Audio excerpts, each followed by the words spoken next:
যদি present participle এবং past পার্টিসিপেলের মধ্যে পার্থক্য করা হয় তাহলে দেখা যাবে যে এই যে প্রেজেন্ট পার্টিসিপেল এটা কোন ফর্মে থাকে, অ্যাক্টিভ ইন মিনিং, ওকে, এবং পাস্ট পার্টিসিপেল এটা থাকে প্যাসিভ ইন মিনিং।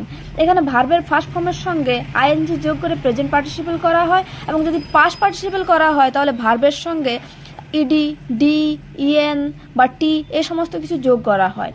এখানে দেখুন, drinking water must be pure. এখানে ড্রিঙ্কিং কথাটা এখানে কিভাবে কাজ করছে, ওয়াটারকে মডিফাই করছে এই কথাটা ড্রিঙ্কিং, তাই এটা একটা অ্যাডজেক্টিভ হিসেবে কাজ করছে, এটা একটা পার্টিসিপল, এবং যেহেতু ভার্বের ফার্স্ট ফর্মের সঙ্গে আইএনজি যুক্ত করা আছে তাই এটা কোন পার্টিসিপল, এটা প্রেজেন্ট পার্টিসিপল।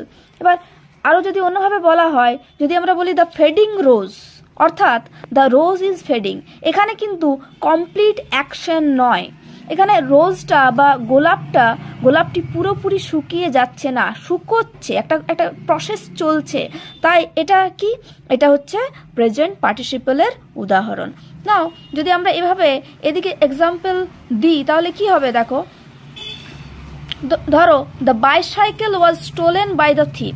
এখানে দেখো ভার্বের সঙ্গে কি যোগ করা হয়েছে, এন যোগ করা হয়েছে, এবং এটা হলো পাস্ট পার্টিসিপলের উদাহরণ, এবং এটা কোন সেন্সে আছে, প্যাসিভ ইন ফর্ম।